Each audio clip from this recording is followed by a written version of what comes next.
So first of all, I this is my first virtual podcast. Yes, for the Stuff Project. I would have jumped out of a plane to talk to you today because I'm so passionate about this. This covers everything, the circles I'm around, my life. Parents are confused. Parents are feel shame and guilt around this topic.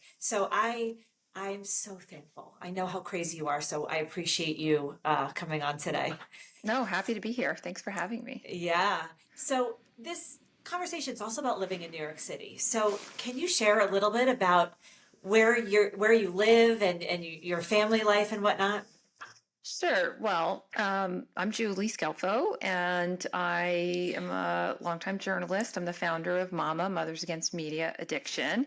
I live with my family in Brooklyn. I have three sons, all teenagers now, have raised them in New York, and I've been living in New York a long time. I moved here when I was 18, so it's been more than a couple decades now. Came to college here and never left. So my dad was actually born in Brooklyn, and both my parents were raised on Long Island. They wanted to raise us somewhere else, but the minute I turned 18, I got back in the car and came to New York. Loved New York, wrote a book about the women who made New York. So feel a lot of attachment here. Definitely. You worked in journalism, as you said. What did you cover when you were a journalist? So um, I did a bunch of different things. I used to be a correspondent at Newsweek where I covered breaking news, but I also worked in what they called the society section. And those were really stories about contemporary American society and how we lived. At the New York Times, I tended to do similar stories. For a while, I was on the home desk, which was about people's life at home, but I used that as a lens to look at more women choosing to give birth at home and how families with different religious perspectives would deal with decor at the holidays and all, trickle down home economics and how the market crash, the housing market crash in 2018 led to layoff of domestic workers. So I was always interested in American society, sort of contemporarily. And at the same time, I did a lot of reporting on mental health and youth mental health specifically, and developed a beat that wasn't very happy, but looking at youth suicide. I was going to ask, as you made that segue into realizing you needed to take more action and start Mama, what was that turning point for you where you realized that? Did your parenting inform that? Was your journalistic, covering, informing that? What brought you to that I would say place? there were three things that really brought me to that. One was my practice of journalism. I did a big story for the New York Times back in 2015 about the role of social media in adolescent suicide increases on college campuses. It was abundantly clear in reporting that story how social media was radically reshaping adolescence and how young people thought of themselves, experienced their lives. And as sad as that was to report, it was even worse when the following year the CDC came out with its suicide data showing that among tweens, which are children as young as 10, suicide went from being the third leading cause of death to the second. And reporting that story kind of shook me to my core because of the second thing, which was my parenting. When my oldest son was born, there were no iPhones, and Mark Zuckerberg worked at a small company called the Facebook. And by the time my middle son was going to pre-K, in Brooklyn, every single parent had a device, a phone with a camera, and was sort of constantly photographing their children and putting everything online. And what we all didn't realize at the time was doing that was actually training them to share everything publicly, and that it was normal, for example, to constantly photograph yourselves. Whereas with my first son, we only brought out the camera at birthdays and holidays. And then the third thing that really informed my shift, I guess, from journalism to activism was having studied when I was younger with Neil Postman, who is a media critic who's deceased now, but he had a program called Media Ecology at NYU, which looked at media environments and how media environments shape individual human perception and, as a result, society. So as the internet was invented, as all these digital products became more part of our daily lives, I think that I was asking different questions than most people ask. One of Neil's favorite questions to ask was always, what is this technology giving us and what is it taking away? Because every time you get a new technology, it might do something well, but it also can take away other things. And so I think I might have just had a slightly more critical view of all this new tech that everybody was constantly saying is going to make life better and lead us to the future. And I think putting that together with my reporting really helped me see that we had a crisis on our hands. Did your parenting approach, um, learning all this and watching the shift, did it change? Would you have done something different now, looking back at what you know now in your parenting? I mean, I have to always tell everyone, I may lead mama, but I am not the world's best parent. There's no parenting mistake that I haven't made 3 times 1,000.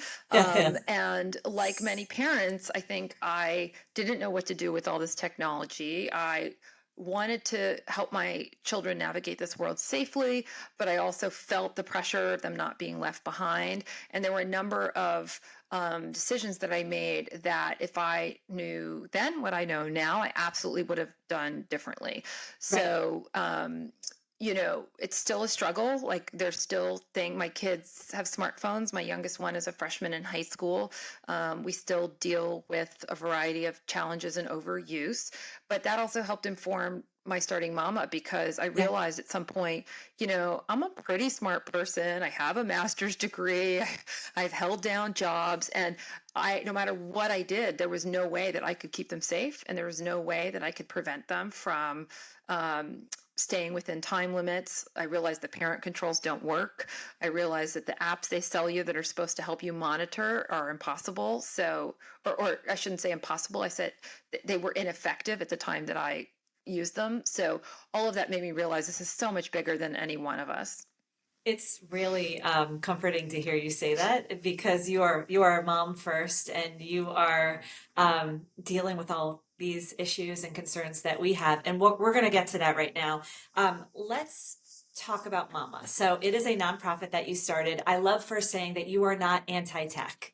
It's so balanced, your approach. You are all about education, boundaries, modeling healthy habits to help our kids have a healthy relationship with tech and screen time and all that. So, a lot of parents look at this social media addiction and say they feel powerless against it. What would you say to that? The thing about technology is that it's a tool, and just like a hammer, it can be used in ways that are really helpful or it can be used in ways that are deadly.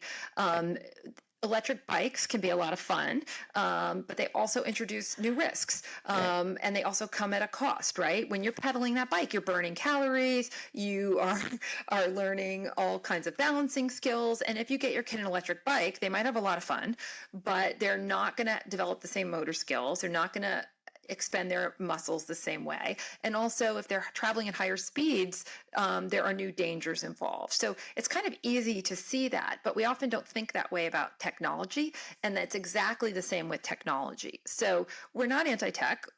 Tech can be really helpful, can be really fun, but we are big advocates of thinking first before we employ tech Right. and asking whether it's the best solution to any problem. So, for example, working mom trying to buy groceries on the way home, live in New York City, and there's this one grocery store that always has a parking meter in front of it. And so I could just throw a quarter in and run in and buy stuff for dinner. And one day, a couple years ago, I was late to get home. I pull in and I go to put the quarter in the meter, and it's no longer a meter with coins, it's digital. So you have to put your credit card in, and I put the credit card in, but the meter's not working. So I have to try it again, and the meter's not working again. So now I have to walk to another one, and now I'm like, okay, is there a problem with my credit card? Did I not pay my bill? Is something going on with my bank? And so what used to be a relatively simple exercise with absolutely no cognitive burden, you just throw a quarter in, had now become this time-consuming, labor-intensive thing. Maybe it's better for the city. Maybe the city is making more profit that way. But what's happened is we've digitized so many things. We're using technology in so many cases that, I mean, I'll tell you what's driving me crazy right now. You know, with 3 kids, I'll sign them up for their checkup at their doctor. And now I get a text reminder for each one of their appointments. I get a second text reminder. I get an email. I get a I'm second email. I'm laughing because I just had this happen to me last week. Yes. Well, it's exhausting, and I know. there's not enough hours in the day. You No. know, I'm actually in a hotel in Boston right now because we're doing college tours with one of our sons. But it's a lovely hotel, and I'm so happy to be here. I'm not going to name it, but I got a text 2 days, 3 days in advance of my visit, like, we're looking forward to welcoming you. Is there anything I can do for you? I get an email. Is there anything, would you like to check in early? I'm like, no, what I most want is for you to never contact me again. I just Right. want to be at the hotel when I'm checking Right. into the hotel. Right. So we've created, you know, Shoshana Zuboff has written about surveillance capitalism. We've created a world now where tech is being used in so many ways. It's having a negative effect, and that's the Yeah. same for our children. All of the time Yes. online is actually displacing critical experiences they need to develop the building blocks for good social health, emotional health, and also Yes. academic success. Yes. We could talk about this for hours, but do you have, let's start with younger pre-K and elementary kids. People may disagree with me, but I looking into the teenage years, I do find it more black and white for younger children, and there's some more gray areas I'd like to discuss with you as the kids get older. But what are some tips for that pre-K elementary school kid that you would just give an overview for parents? So it's quite simple. Delay, delay, delay. There's absolutely no reason for a child under 2 to be near a screen. This is not my opinion. This is what the American Academy Right. of Pediatrics has always advised. Right. We know now, because they've done brain scans of toddlers with screens and without, that children who are spending time on screens are not developing the neural bushiness that you want to see in a healthy brain. Jennifer Joy Madden has a website called Durable Human. She spent a lot of time looking at infants affected by excessive screen time. And we have to imagine, you know, what's best for early childhood is the interaction with an adult, the call and response. And that interaction with a human causes all different areas in their brain to light up. The sensory experience of being with another human, it affects their audio development, their visual development, their coordination, their muscles working, and you want their neural pathways to lay down in such a way that enables a lot of future growth. When you spend time on a screen, that type of stimulation only activates certain neural pathways, and so it prevents, really, it lays the tracks for their life to go in a certain way and not have the robust experience that we want all of our children to have access to. So Yes. delay, delay, delay. I've even heard stories where kids' hand muscles are not where they should be writing because they're not using scissors and drawing and as much anymore than the kids of generations prior. That is heartbreaking. We hear all the time from speech therapists, Yeah. from Yes. occupational therapists. Yeah. There, you know, this is going from beyond a national emergency in child and adolescent mental health to an emergency in human development. Yes. It's holding a pencil doesn't even come until they get to school, but that's predicated on what's happening during infant and toddler time. Right. Picking up toys, learning to hold and release, you know, all of those hundreds, thousands of minute experiences. So look, Yes. if your child is spending time playing, has a healthy home, good nutrition, I don't want to scare parents if they allow them to say hi to grandma and grandpa on FaceTime once in a while. But the Right. minute that you put them in front of entertainment on a screen, that entertainment has been designed to be as sticky as possible and keep their attention. And you can be sure that they're going to want to watch the next video, the next video, the next video.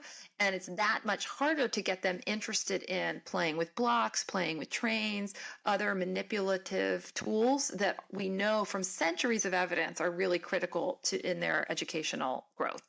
Now, relating to older kids, I I assume you're on the same page. Do you say social media till wait till 16 if you can at least till 16, delay smartphones? How do you feel about that? So, what I'm going to say might annoy your listeners, but I'm going to tell you why I say it. So, we believe delaying as long as possible is the best move. And I cannot give you an age that I think it's best to give your child a phone or best to give you social media because I know the fact that these products aren't safe. So I have allowed, I waited for all my children until they were 13. I regret that I gave it to them that early. I regret not waiting till at least high school and maybe never giving it to them. If I could go back, I would have just given them flip phones. And the reason for that is because once you start using these products, just like adults, they're so addictive that regular life becomes less interesting, right? And Yeah. so what we're seeing now, I know we were talking about teens, but what's happening in elementary and middle is that schools have been racing ahead with this one-to-one where every child has a device. And at the same time, we're seeing reading and math scores plummet. And then people are like, well, why is that happening? And you don't have to be a rocket scientist to understand that, I'm a good writer, but I did not become a good writer until after of years of learning how to write and struggling over every word and sentence and tolerating the frustration of having to go get through another book that was increasingly longer and harder. And so our kids are being given these apps, these devices, which first of all displace the time they should be spending acquiring those skills. But second of all, they introduce new risks. So we know, for example, from whistleblowers, from the fact that 42 attorneys general in the United States have sued Meta and these other social media companies to some extent. And the document production during these cases revealed what the social media companies themselves know about what's happening to children. So at Meta, for example, they knew that the way they had set the algorithm was causing more girls to cut themselves, to be depressed. We know that child sexual abuse material is out of control. We know that children are solicited. We're seeing an increase in fentanyl deaths online because Snapchat has become a place where fentanyl dealers sell their wares and kids don't know and they don't know what they're buying, right? So I don't ever want to be the position in telling parents, wait until high school Fair. and give it to them because it's Fair. fine, because Right. we know these risks are there. But what I Yeah. can say is I think the longer that you wait, the more time that your child has the freedom to, first of all, get to be a kid without being exposed to these risks. And second of all, Yes. develop real life friendships, real life experience, real life skills in doing things, catching a ball, learning how to do math, Yeah. counting change, the more well equipped they're going to be to when it comes to encountering these situations later. I have so many questions, but I'm trying to pace myself here. Going back, okay, to the kid there, and I maybe slightly older, tween and older. There are some gray areas that parents have questions about that I've spoken to. Those gray areas of play dates, different roles in the family, sleepovers. I'm just looking school bus commutes, gaming like Roblox and Minecraft, Facebook messaging. They may not seem gray to you, but a lot of parents I've seen, myself included, if you don't have a game plan and are thinking about this prior, things are going to happen and then you're going to be backtracking. Do you have any advice in these areas? So I Conversations? agree that Yeah. it's gray and it's challenging as a parent because when your kids' friends are there, when that's how they connect, it's a really painful thing as a parent to say, no, you can't do it. One game plan that I highly recommend, and I think I was proactive about some of this because of my background, but I have not only delayed, but I've done things to really minimize the access to technology in my kids' lives. So when they were little and they wanted video games, I waited, and then finally one Christmas I got them a used Wii U, which I had already learned was being discontinued. So that they wouldn't be able to keep getting the games, but they were young enough that they didn't even know, and they were just so excited to have video games. And I only bought the sports games because I didn't want them using the shooting games. And so doing things like that, or allowing them access to certain platforms, maybe that are not run by big social media companies, but platforms where you can be present with them and you can see what's going on. Very early, when a platform called Discord started, my son was doing sneaker resales, and a friend of his invited him to join a sneaker resale chat. And I signed him up for it. I'm so embarrassed to admit that publicly, but I signed him up and got him this. And we all went to bed that night. In the middle of the night, my youngest son, who was like 4, woke up and woke me up. And he said, this thing kept binging. And I'm like, what are you talking about? So I put him back to sleep. I look at the laptop where we had chatted, where we'd set up this sneaker chat. And it was filled with the most horrific content I have ever seen.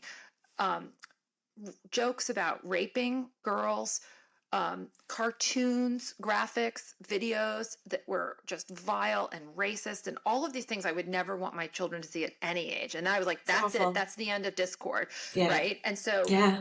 as horrible as that was, I'm glad that happened because I knew what was there. And we now know from, there has been a report that says that Roblox is a haven for pedophiles. So again, there are measures that parents can take. For example, you can choose whether their account is public or private. So I think it's a very different thing to have a game arrangement with 1 or 2 other children who for example, versus allowing them to have a public account. One of the things, just to give your listeners context, there have been no laws passed in the United States to regulate social media since 1998, which is back when we were dialing up AOL with our landlines, right? It's wild. So it's completely wild. So they can send your child, they can write an algorithm that sends your child that's content that says you should cut yourself, you should have an eating disorder, here's how to become anorexia. And because they know it'll keep your child on longer and there's no consequences for them. So we're working very hard at Mama to change that. But as a parent, you can at least minimize, delay, and really stay on top of viewing these channels and this content with your child and limiting their access. I also find in a positive way, I've had moments where people are sleeping over my house. I have 7 girls here and I'm not comfortable with devices in my room. My daughter doesn't have a phone yet. I've written the uncomfortable text. Phones are going to be left in the kitchen, promoting connection. And in my head, I was like, oh, I feel bad. And I'm like, well, they don't have to stay here. And guess what? Overwhelming positivity. I think parents want that. And I think some parents feel like they've created habits where they don't know if they have any control, which is not true. You can reverse and you can create new rhythms. But I find that they're more willing and they're appreciative of those that are saying, let's put aside. They're thankful because I feel like some are in cycles that they don't feel like they can get out of, which is not true. They can get out of these cycles. So I agree. And I'm sorry, I forgot to answer that part of your question before. I mean, it's okay. So our advice at Mama is, first of all, delay. Second of all, if you do allow your child to have some product or program, never do that without first signing an agreement. And we have draft agreements parents can download, print, and it's like a contract in a way. Love it. But and your child will break some of the terms, but what it does is it gives you something to come back to and pull out to have that conversation. So the agreement should specify the rules around it. It should specify how you expect them to behave. It specifies what they should let you know about. It opens up the door to dialogue to keep that going. The third thing that you just brought up, I think, is parents taking their power back and asserting some boundaries. I was that parent too. My kids would have friends over, and the kids would all pull out the phones. And what I started doing is I would feed them pizza, and they'd let them talk and have their phones, and then I would come around with a basket and I'd say, okay, phones, go away now. And my sons would be mortified, right? And they say, Mom, we need our phones. I'm like, I don't care. Sorry, they're going away. You guys can figure out what to do and play. And they would say, there's nothing to do. And I was like, okay, then be bored. And then in 5 minutes, they would go play on the trampoline, throw a ball, throw a frisbee, get out the art supplies. So, I think parents can do that. And then the last thing is what you just said. I think it's really perfect. Like, we shouldn't be afraid to set rules and boundaries. So, I have sent my kids on sleepovers, but when I check with the parents first, I would never send them somewhere that I didn't know the parents or have a conversation with them. I would say, listen, in our house, like all devices are away by 9 o'clock or by 10 o'clock. Would you mind taking my son's device and charging it in your room? Because what we've learned, first of all, never ever let your kid take their device in their room. Like you think they're sleeping, they're not sleeping. We know this because of Meta's own data that showed how many 12-year-olds were still on Instagram Yeah. at 1 a.m., 2 a.m. on school nights. It's so addictive. It's not their fault. They can't help it. So, reaching out to other parents, and the more of us that keep doing it, the more normalized that becomes. I think you're right. People are so grateful because the kids get to be kids. Do you know how many people I know that did not, and we'll get into the anxious generation, that did not read that book out of guilt and shame? They've said, it's too late. I gave my kid a phone in third grade. They've been on TikTok since fifth grade. The, is it too late? Obviously, it's not. I know you're going to say that. How can the effects be reversed? I want to also add, it's our kids, my daughter's age specifically, is in a really interesting social experiment right now that it is wild to watch. She's literally seen firsthand of the kids getting the phones and then kids changing in real time. The kids that would play all the time now have their phones. She's trying to make stuff in the kitchen and cook, and they're in the corner. They can't. Their attention span has lessened. They're caring more about X, Y, and Z, whatever they're watching on TikTok. They've changed a little. Can these effects be reversed? So I want to say it's never too late to develop new habits and patterns. We've seen that with all different types of addictions, right? Whether it's alcohol or drugs, addiction works the same in the brain, and you can learn new habits. But what parents need to realize is that as hard as it is to not give your child the iPad in the restaurant so that you can get a 15-minute break, and believe you me, I understand how badly we need those breaks because the childcare situation in this country is so abysmal. As hard as that is, it is much harder when you have a 13-year-old who's too anxious to talk to other people because all of their social life is behind a screen.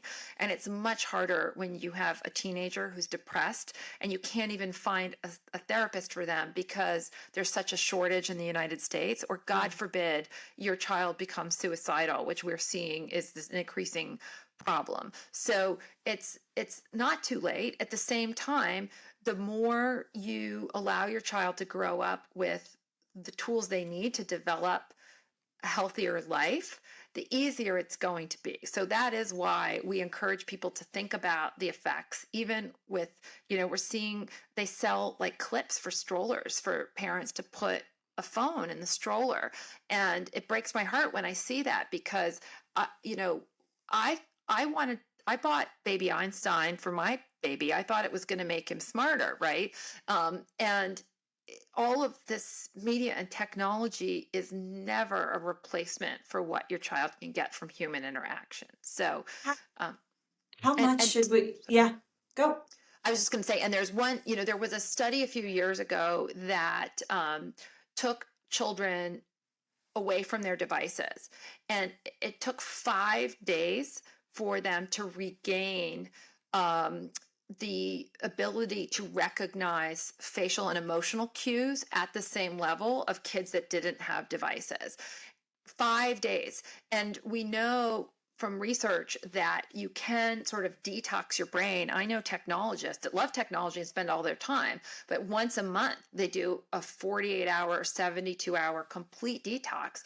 And the Sure. reason for that is the speed of digital technology and the speed of information that comes to us puts our body in fight or flight, which increases stress and puts us at risk of depression and anxiety and all those Yep. things. So Yes. to really get your whole sympathetic nervous system back to stasis requires now a concerted effort to get away from the screens. So yeah, you can reset. I love that. There's hope. There's hope. There's Um, how much blame should we be putting on tech companies as opposed to individual families regarding screen and tech time? So I put all the blame on the tech companies and not on families. I mean, we as families are responsible for feeding our children nutritious meals, but nobody would blame a parent if the baby formula had sawdust in it. Like, part of what's good about living in a society where there are rules and regulations is that we have systems in place to make sure consumer products are safe. One time, some Tylenol got contaminated, and the company immediately acted to recall, millions of bottles at a cost of millions of dollars just to keep people safe. Yeah. When Upton Sinclair wrote The Jungle because the meat supply was so contaminated and filthy. When we buy a steak now at the grocery store, we're confident that it's been inspected. We know that if there is a outbreak of some kind, that there are many warning systems in place to keep us safe.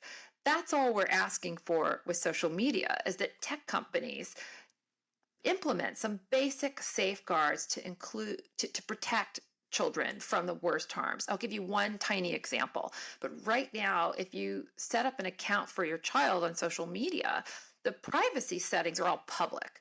And what that means is anyone can contact your child, including a pedophile on the other side of the world.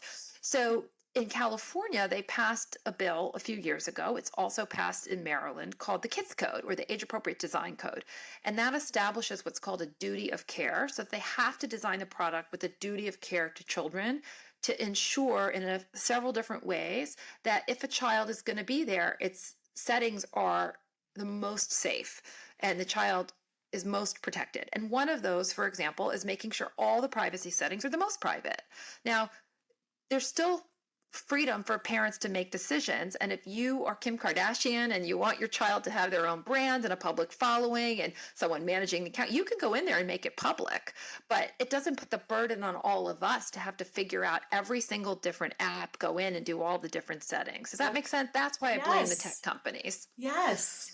And the fact that you said laws haven't been made since how long ago? So 1998 was when we passed the COPPA, the Child Online Privacy Protection Act. And what that did is it limits some of the data these companies can collect from children under 13. So it totally ignores 14, 15, 16, 17, Yes. It's ridiculous. That's Yes. federally. There have been some state laws. It's amazing to me, and I'm so grateful. So many state lawmakers are stepping up and saying this is ridiculous. Yes. I mean, federally, there's also a lot of lawmakers trying to make stuff happen. So the Kids Online Safety Act last fall, completely bipartisan. It passed 91-3 in the Senate, which is almost unheard of. And over in the House, it had 64 co-sponsors, 32 Republicans, 32 Democrats. Lawmakers know this is the right thing to do. But the tech lobby showed up. They spent over $100 million, according to the Wall Street Journal.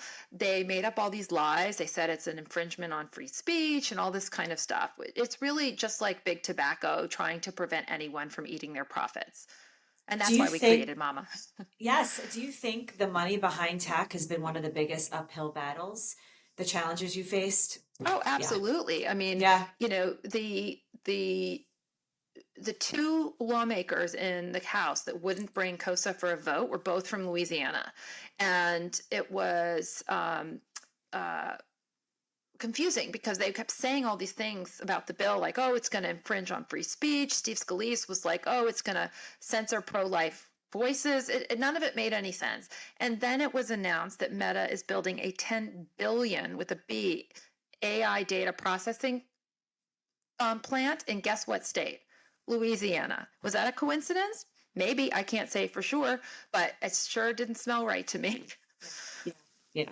Do you think the next generation will have a healthier relationship with tech, or do you just think the challenges will shift? I mean, I do think real work and awareness, and I think even children or later teens or 20s are saying publicly, I wish I didn't have a phone earlier. I wish I didn't have that option. Do you think that things will shift? I really hope so. I mean, what we are seeing is that, we did an experiment on our society, and the first generation of adults who grew up with smartphones are saying, I would never let my kid, I never want what happened to me to happen to my kid. They saw way too much too soon. I mean, children are seeing hardcore pornography before they're having their first kiss. It's not natural, it's not healthy, and it's not okay. And so Yeah. I think we're seeing activism now. We're seeing groups of young people like Design It For Us who are saying, design these products for us in a safe way. That said, we are also seeing an acceleration of tech development with AI. Character AI, which was a chatbot designed to be human-like, became available in the last year. And soon after, we began hearing about children who were falling in love with their chatbots, which sounds crazy to adults, but it feels perfectly normal to them. And there were a couple cases, including a lawsuit now, where one encouraged a child to take his own life, and he did. Another one encouraged violence against his parents. Thankfully, I don't think that happened. But, these products are unregulated, and we have to stop treating technology like it's harmless. So I really do feel it's up to us to make sure these products are safeguarded. And I also think that's going to help address the youth mental health crisis, because one of the things that's so unfair to kids is, we gave them these things that are so addictive, and then we yelled at them for being online all the time. Another thing that led to creating Mama is a friend of mine texted me after I wrote these stories, and she said, Julie, I need help. She's like, it feels like my son is addicted to cocaine that I gave him. And it broke my heart because, that's what we've done. We've said to young people, here's this thing that's completely addictive and totally exposes you to all kinds of developmentally inappropriate content, and you figure out how to navigate it. And by the way, when you struggle and you have problems, we can't even help you. So we have to stop asking kids to solve this, and we parents and adults need to step up and Yeah. do our job. What's the most impactful thing you share at your public speaking engagements?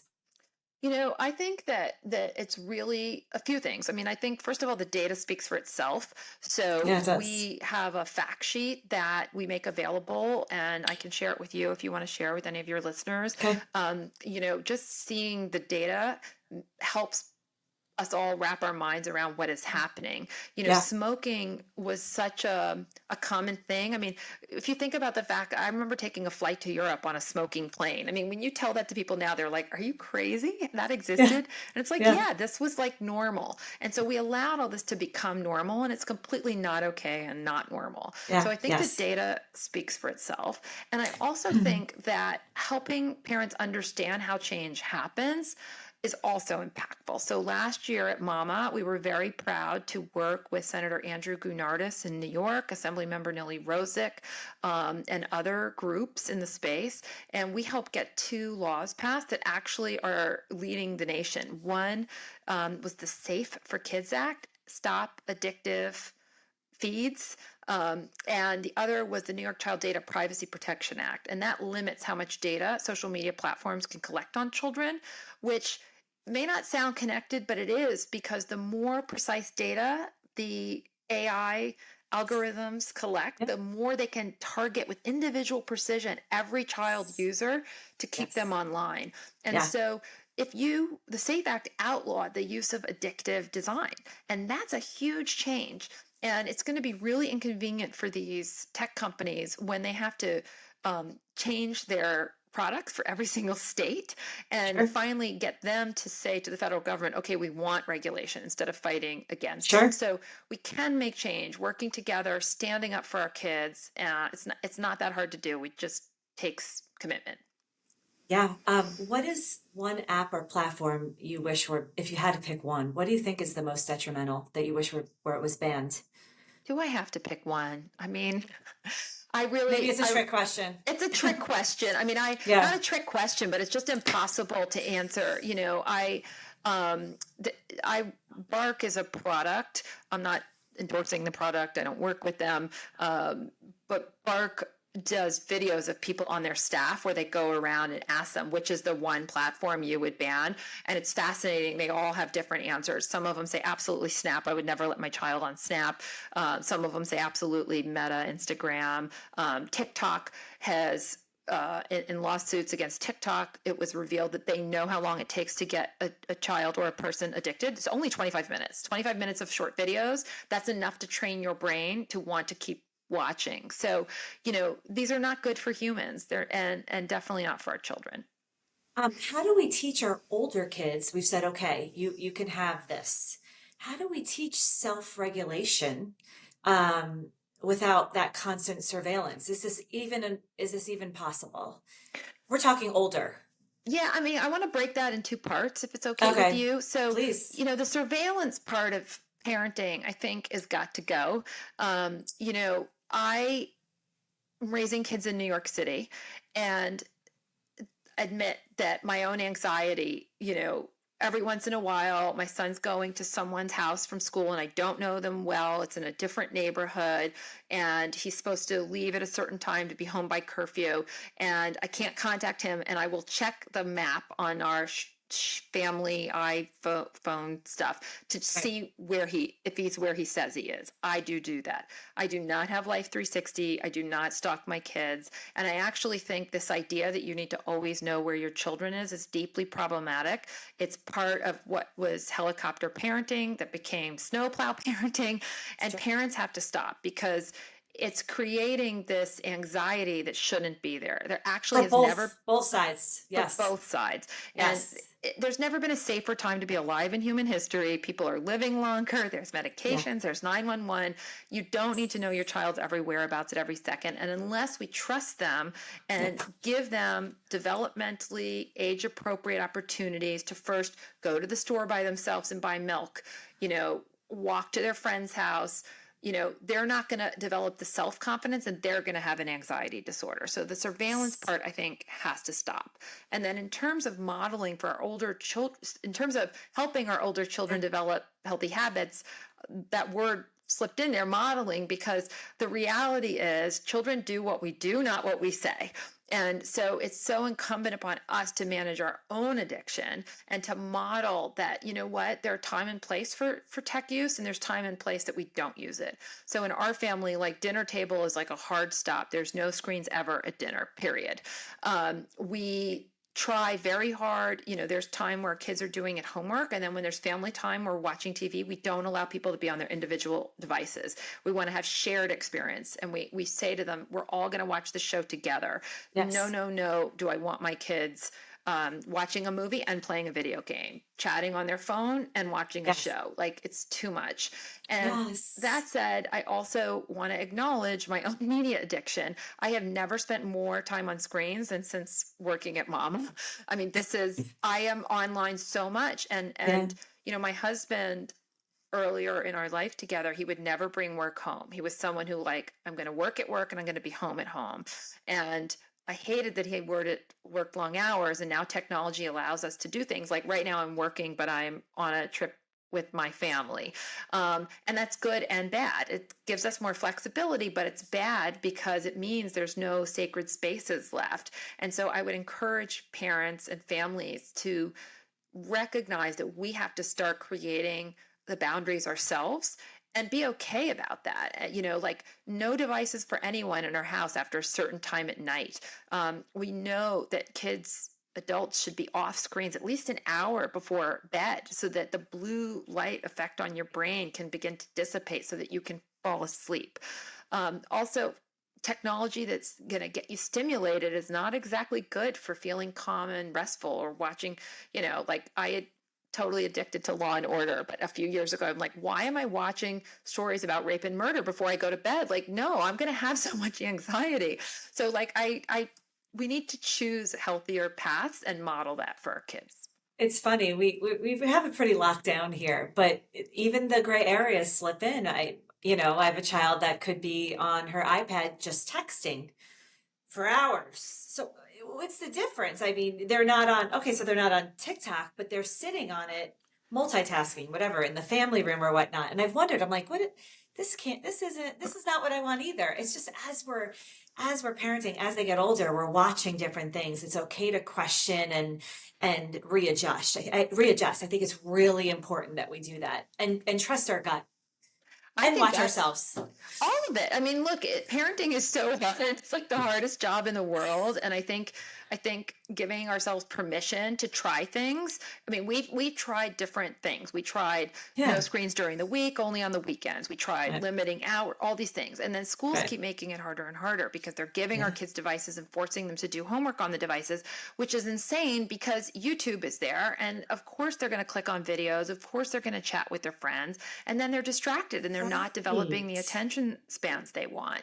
Who among us, when you're packing your child's backpack to go off to school, would you put a DVD player in there and a stack of porn magazines and catalogs to go shopping and a slot machine, right? And like, you would never do Crazy. those things, but connection to the internet on a personal device gives them all of those things. Yes. So Yes. another tip that several mama chapter leaders in different states came up with this on their own, and I love this. They Okay. went and got landlines, and they got some of their friends to get landlines too. And why did they do this? Because they wanted to teach their children how to make a phone call, like basic life skill.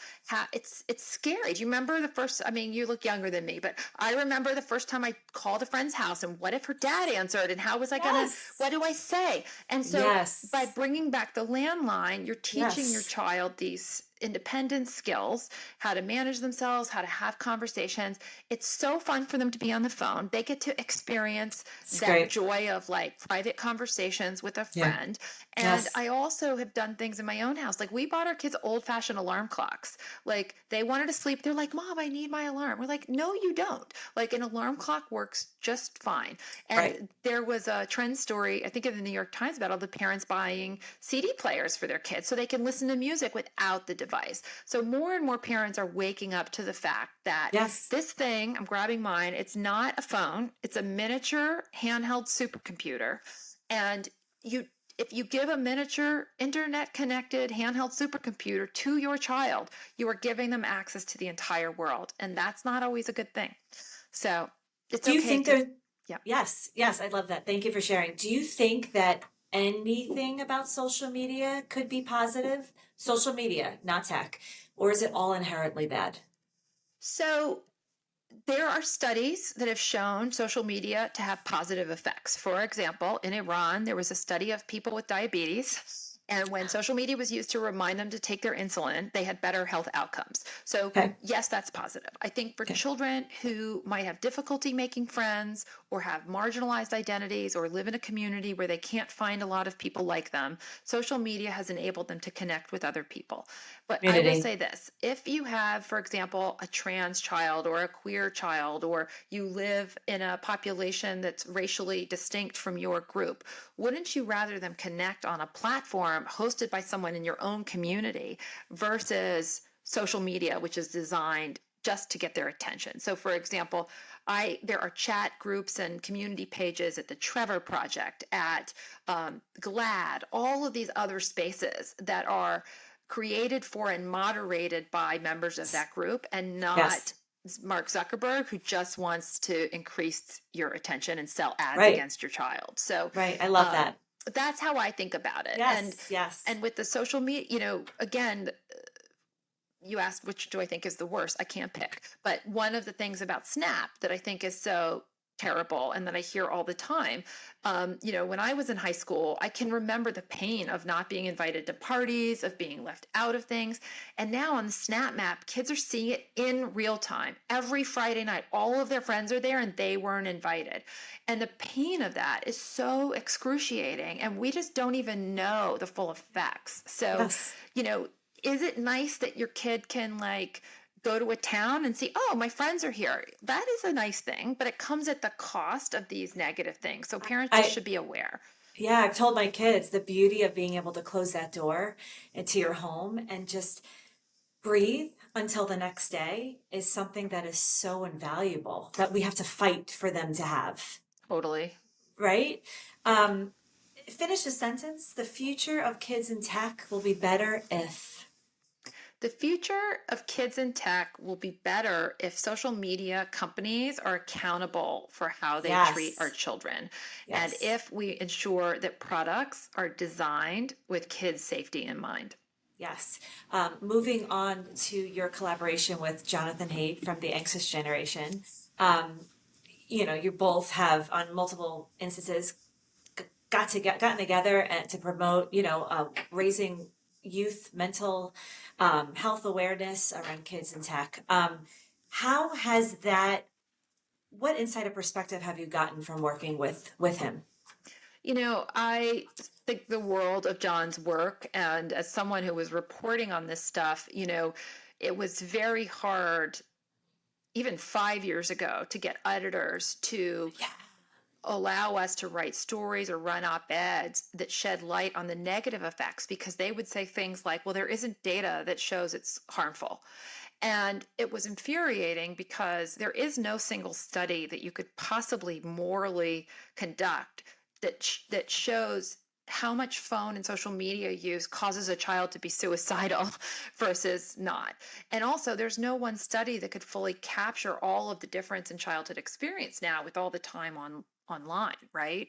So John was one of the first academics to really track the data, collect data from all over the world, and help people see exactly what was happening. So we're very aligned there.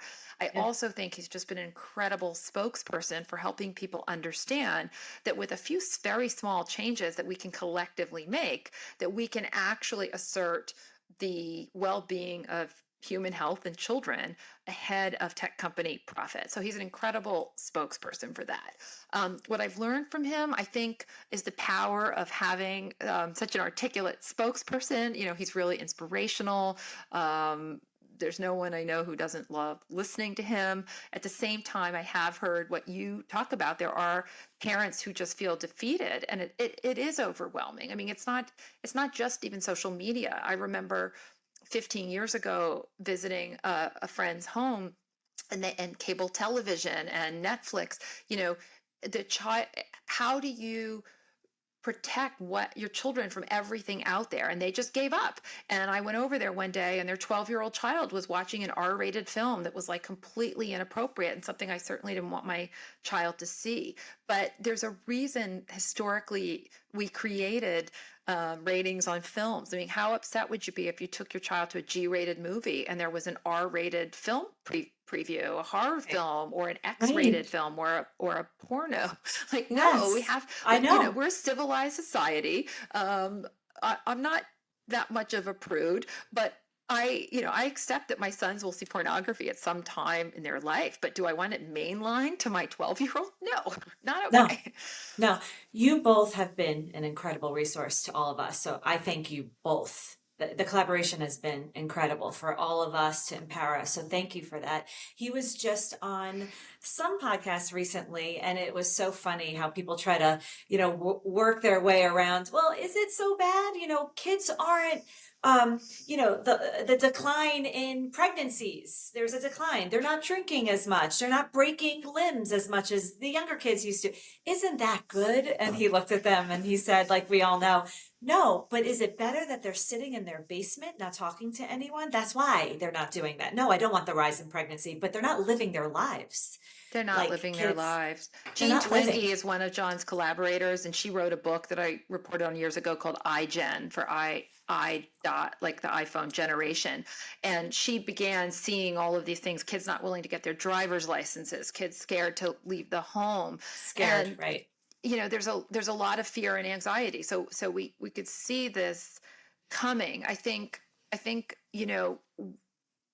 mean, some of this is reflected in my own personal journey. I had three boys. I grew up with one sister. I did ballet. She did gymnastics. I read books all the time. And when I had three boys under 5, and they were just wild animals, and I was like, what is happening? And my husband was a very outdoorsy person, sporty, and they had so much energy, like I couldn't understand. And the first few times they got injured, I was just petrified. And I have 2 plastic surgeons numbers in my phone, right? Because of wounds that needed stitching and this kind of Yeah. thing. And Yes. it took me a solid decade to understand and begin to exhale and not be constantly petrified, and to recognize that kids are going to get hurt, but it's not all catastrophic. And actually, the breaking of the limbs and the testing of themselves and the racing and the throwing and the climbing, now I have, knock on wood, I feel so blessed. I have 3 sons that are really have a lot of self-efficacy. They feel good about themselves. They feel confident. They know how to do things. They know how to cook. They know how to build.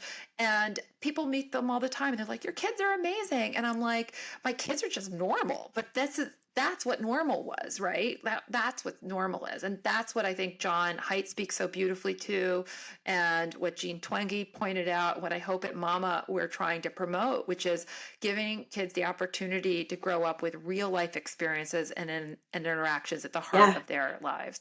I think with your help, Jonathan's help, you're giving parents their a voice back, and confidence that parents have lost, feeling overwhelmed. So you're giving that to us. So as I thanked you before for that, thank you so much for that, because I think that's so powerful. But also, I think on the flip side, kids are going to be speaking up as the years, and they're going to also be backing what you guys have said, mentioning how they feel that their life could have been different, or the negative side effects. So I think both with your work and the future generation coming up sharing the effects, it's going to be powerful. I'm hopeful that there will be a major shift, and I hope kids are also behind you and partnering with you in this.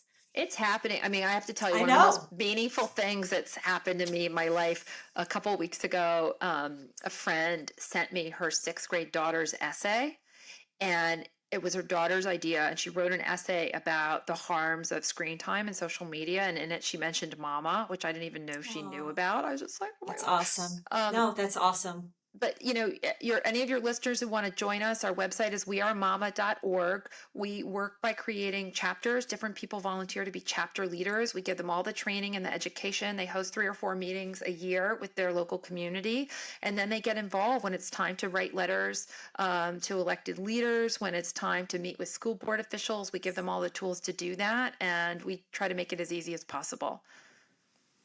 Thank you for that. Yes. And I actually want to finish with this. What does the future success of Mama look like? Is it legislative change? Is it a cultural shift? Is it something completely different? What does that look like for you? More So people getting involved? yeah, I mean, so there's 2 things. I mean, Mama has a 3-part mission: parent education, getting phones out of schools, and demanding safeguards.